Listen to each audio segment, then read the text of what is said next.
I'd rather eat crumbs with bums than steaks with snakes. Don't ask me what I bring to the table, 'cause I brought the motherfucking table.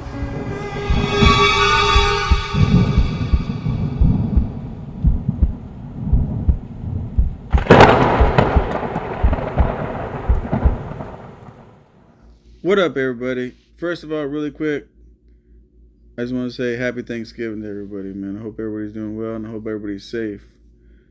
So what this video is all about is I really want to talk about how to deal with the rates, how to deal with the fuel prices, how to deal with what's going on in trucking right now. As far as the rates go, right? And I realize I keep saying this, and then when you guys see what I'm saying is coming true, even though I've been saying it and giving people plenty of warning, you guys sit back and like, oh man, like you're shocked. So for the slow ones, hang on, check in. For the slow people, right? It's gonna get worse. Okay? I don't know how I can spell it out, how I can say it in English.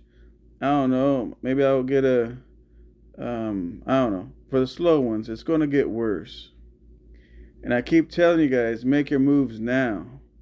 Sitting back, sitting and doing what you're doing, and hoping it gets better, hoping you make it through it, doesn't make no sense. Now, if you already watched my videos and you set yourself up and you're a business owner and you built relationships and did certain things and you're not feeling the crunch, congratulations, man, for paying attention, for listening and making your moves.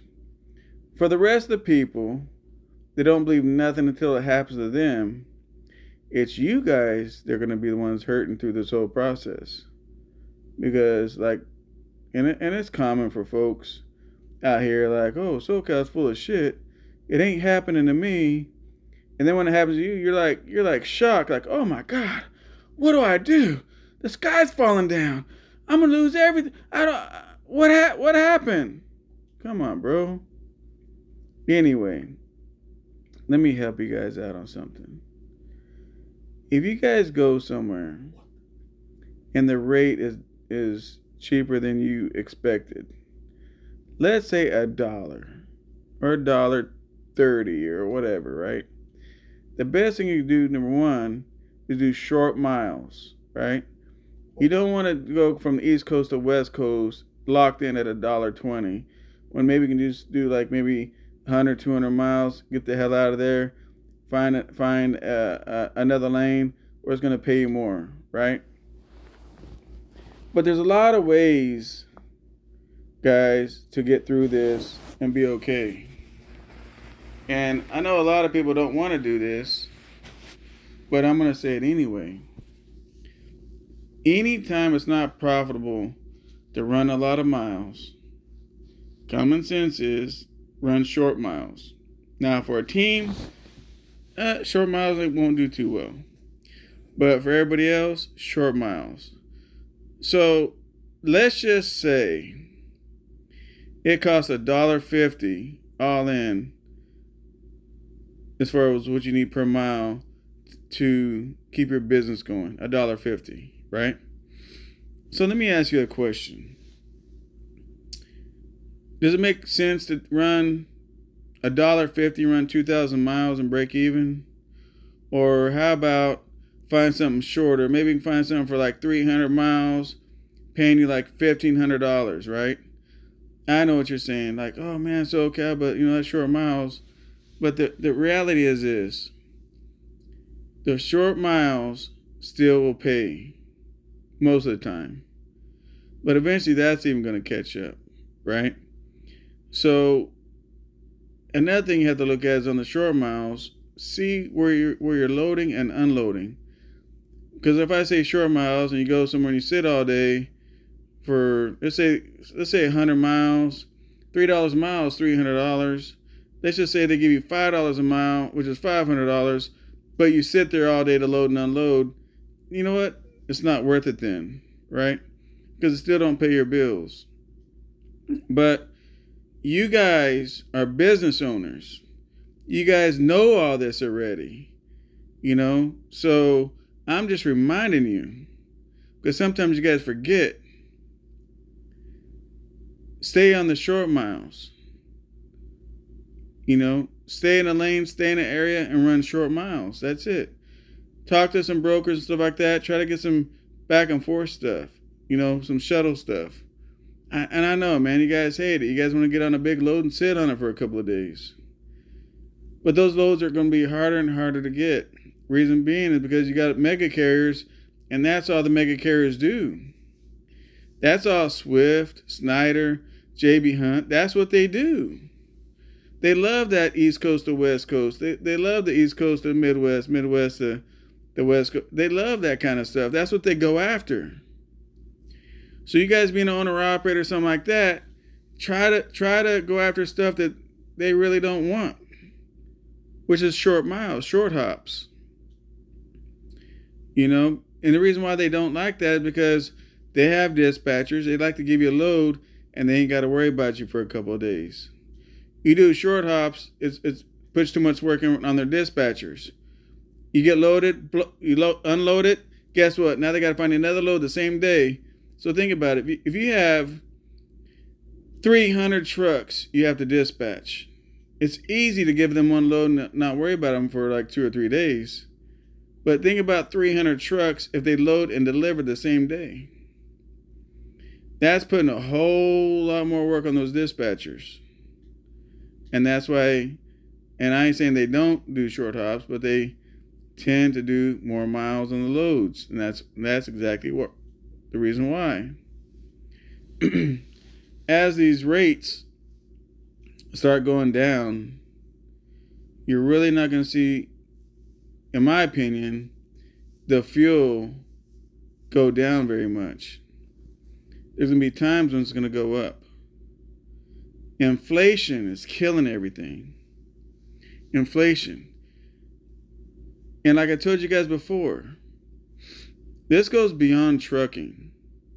Your 9-to-5 guy that works at a bank or he gets in his car and drives 2 miles to work is those guys that are really, really feeling this. And those are the people that spend the money to where these companies need to order stuff for us to haul. When those 9-to-5 guys stop spending so much money because they're putting it all in the gas tank, that puts a really, really big hurt on the country.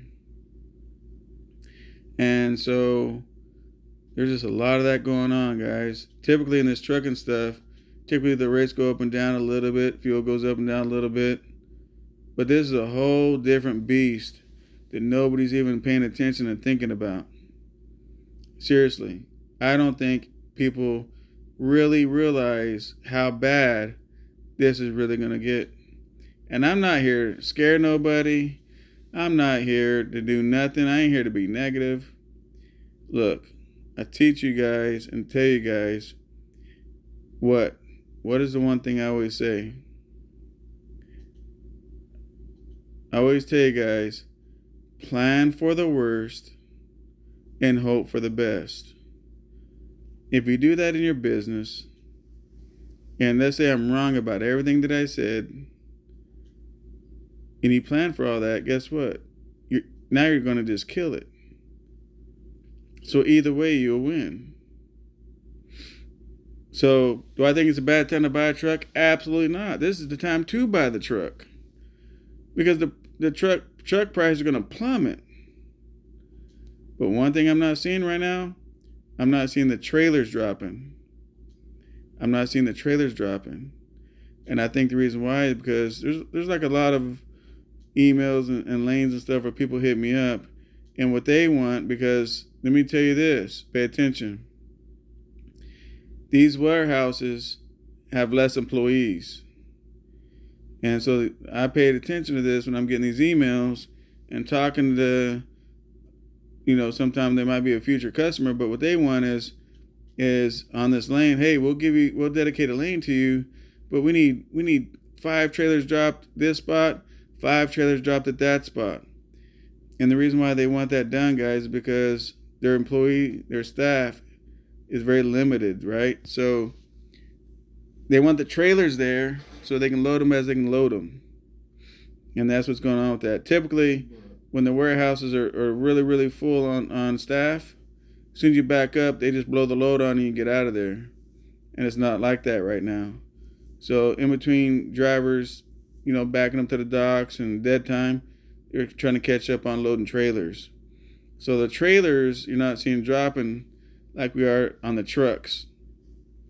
So another thing again, guys, is parts.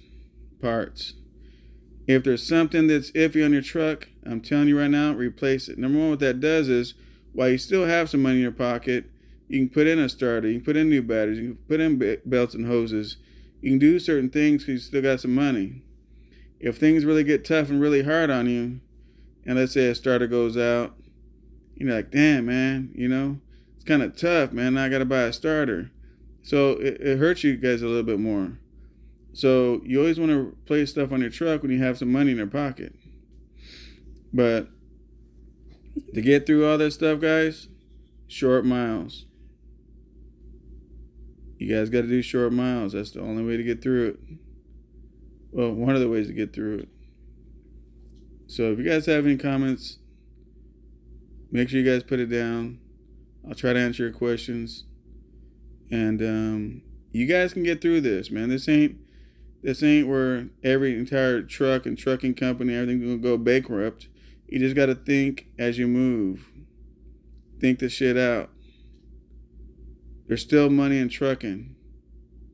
There's still money in these lanes. So, just understand one thing. A lemon barely has any juice. But if we get a whole bunch of lemons, they'll make a whole glass of lemonade. Anyway, that's my time, guys.